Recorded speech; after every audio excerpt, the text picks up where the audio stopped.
Appel à témoins. Pourquoi appel à témoins? J'en ai parlé déjà lors de la dernière vidéo. Les arnaques. Tu t'es fait arnaquer, voilà, t'es allé voir un camping-car et puis ça sentait l'arnaque. T'as acheté quelque chose, t'as eu que des problèmes. T'as toujours le véhicule éventuellement, hein, ça peut être mieux. Le dernier appel à témoins que j'ai fait, c'était dans la vidéo de dimanche, et peut-être que c'est passé un peu au travers, que les gens n'ont pas écouté la vidéo, n'ont pas regardé la vidéo en entier. Il y en a beaucoup qui regardent, mais tout le monde ne regarde pas parce qu'il y a des choses qui les intéressent pas tout simplement.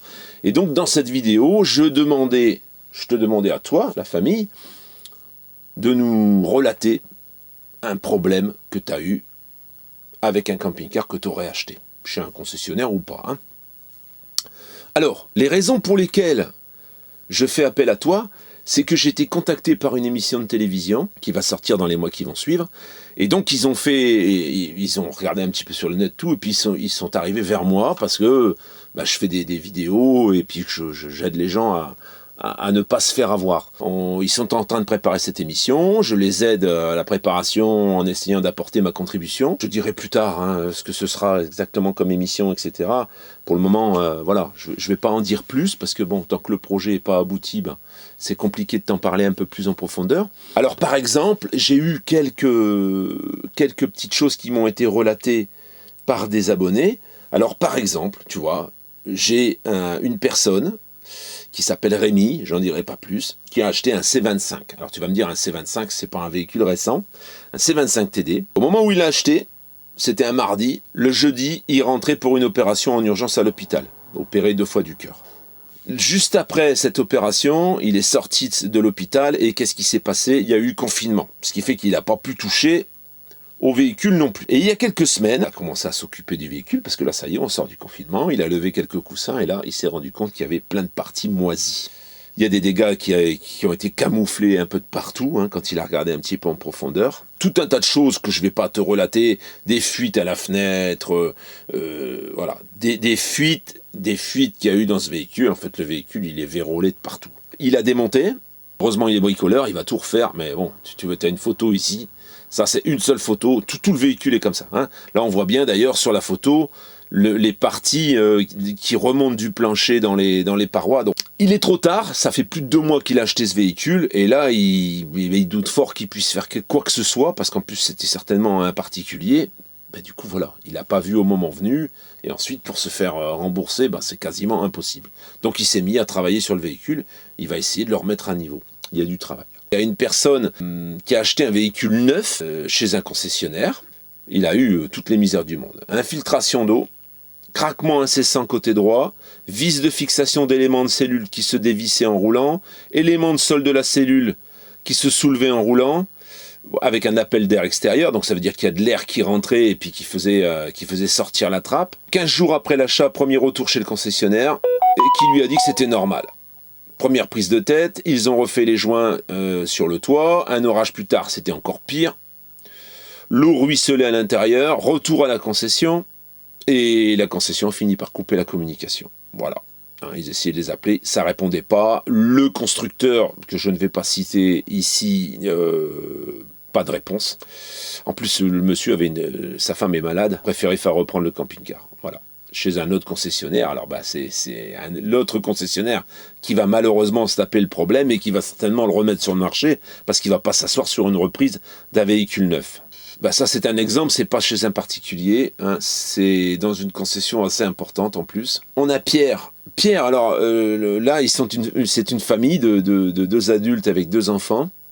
Il trouve une annonce, donc, d'un camping-car vendu chez un professionnel. C'est pas un véhicule très cher puisqu'ils l'ont payé 7 500 €. C'est un J5, 2,5 litres turbo diesel, encore une fois. C'était un véhicule de 90, 130 000 km, contrôle technique vierge, la distribution est changée, rien à prévoir, d'après le vendeur. C'est un vendeur qui était à son compte, qui faisait de l'achat et de la revente de véhicules d'occasion. Et il y avait un bon feeling, en fait, ça passait bien. Il disait que c'était son véhicule, il n'a pas dit que c'était un revendeur, il a dit que c'était son véhicule, le véhicule était au nom de sa femme, il n'était pas à son nom, et que, bon, il a raconté qu'il s'était bien amusé avec, qu'il avait bien profité. Il était très sale, le véhicule. C'est vrai qu'à 7 500 €, après, on peut pas exiger non plus que tout soit nickel. Et là, les problèmes ont commencé. Et ils sont partis en vacances. Alors bon, c'est assez cocasse parce que y a la pompe à eau qui s'arrêtait plus, par exemple. Pas de possibilité de vidanger les toilettes. Il n'y avait pas la poignée en dessous, donc ça devait être certainement un WC nautique. Ils s'arrêtent de faire le plein, ils redémarrent plus. Donc ils ont été obligés d'appeler la dépanneuse. C'était un problème de masse, donc c'était pas très grave. Et quand le garage voit l'état du véhicule, il leur dit quand même d'éviter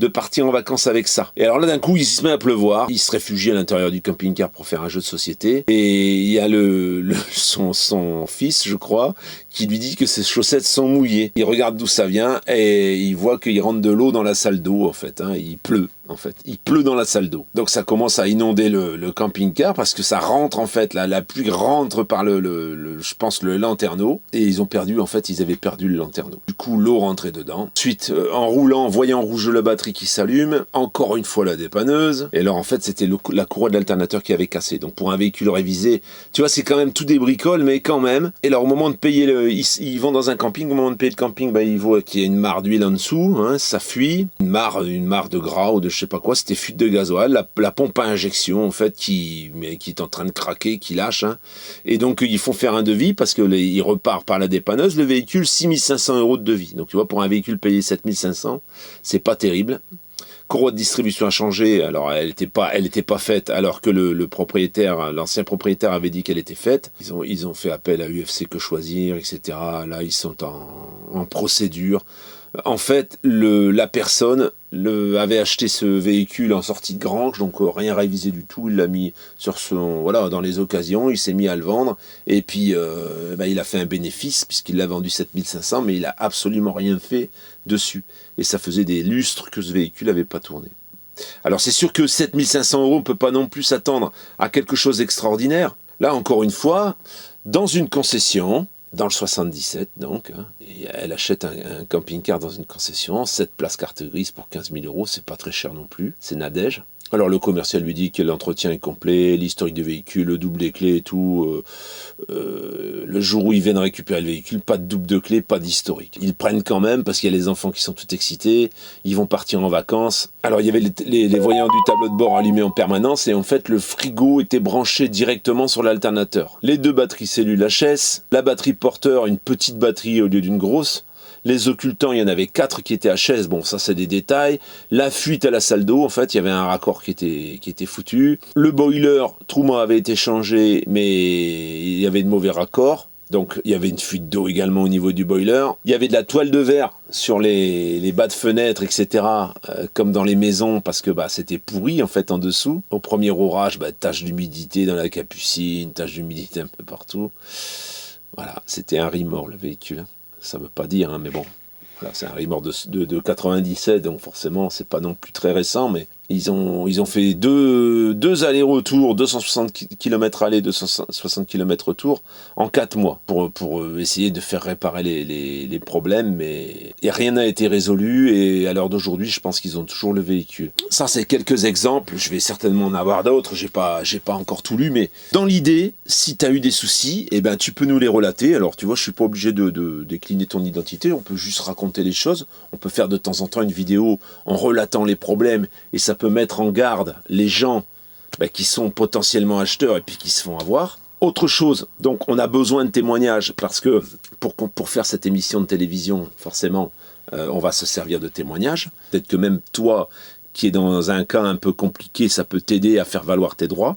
Il y a une autre chose, c'est qu'on voudrait, si tu as visité un camping-car récemment, qui est toujours disponible dans l'endroit où tu allais le visiter, et que c'était une catastrophe, et là c'est pareil. Là tu peux nous relater le problème, tu peux nous donner l'endroit où on peut voir ce camping-car, et nous on peut aller le voir et montrer un peu comment ça se passe. Moi je peux aller voir ce véhicule, on peut le filmer, et puis déceler les problèmes pour montrer à d'éventuels acquéreurs, pas que sur celui-là, comment on peut se faire avoir lorsqu'on achète un camping-car. Moi, mon but dans l'histoire, c'est de faire avancer le schmilblick. Il y a un truc que je supporte pas, c'est de voir des gens qui se font arnaquer comme ça. Ça, je ne le supporte pas, en fait. Je ne supporte pas. On peut se faire avoir quelquefois dans la méconnaissance par des gens quelquefois qui sont en face de toi et qui n'ont pas connaissance, ils savent pas. Là par exemple, on a eu le tour de ce que je t'ai relaté la dernière fois, ce fameux Laïka, l'eau elle passe, la douche c'est une vraie passoire, le plancher est pourri, et lui il découvre en même temps que nous. Parce que certainement que ce véhicule a été stocké pendant un moment, il s'en servait pas. Peut-être que quand il prend la douche, il y a une fissure et il la voit pas, parce que c'est vrai qu'il faut bien inspecter le bac à douche. Il y a des fois des fissures qui sont très compliquées à voir. Quand tu vas chez un professionnel ou que tu vas chez des gens qui savent et puis qui ont masqué volontairement les problèmes et qui vendent le véhicule comme ça, je pense que si tu es un tant soit peu au courant, eh ben tu vas te méfier. Si on te dit rien, toi tu vas regarder le véhicule, tu vas regarder le contrôle technique, tu vas l'acheter comme si tu achetais une bagnole. Je suis pas en train de dire que les professionnels c'est pas bon, que voilà, il y a de très très bons professionnels, mais il y en a également de très mauvais. Et c'est vrai qu'on est dans un milieu, le camping-car, qui est quand même très très demandé. Hein.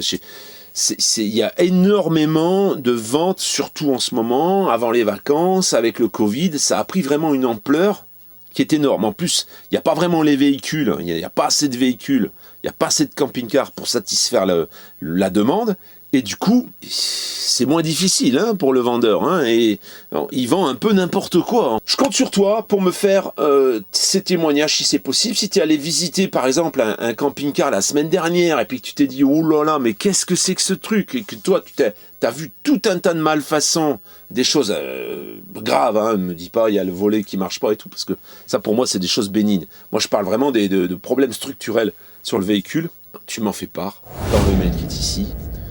Et puis ensuite, ben moi je suis en communication avec cette fameuse personne qui est en train de préparer cette émission, et on verra ce qu'il y a matière à faire, on te contactera, n'oublie pas de mettre tes coordonnées téléphoniques, et on essaiera de faire quelque chose ensemble si c'est possible. Tu peux aussi faire un témoignage sans qu'on ait forcément, t'es pas envie de témoigner, t'es pas envie de, juste pour relater ton expérience, qui pourrait servir à quelqu'un qui est dans le même cas que toi, ou qui est en phase d'achat, pour lui éviter le problème. Voilà la famille, donc je te remercie pour l'attention que tu as portée à cette vidéo, et puis je te dis, je te tiendrai au jus de toute façon dans les vidéos qui vont venir, peut-être pas les 2 prochaines, mais le projet avance, et puis je te tiendrai au courant régulièrement, et puis le jour où il y aura une sortie TV, eh ben, tu seras informé de la date.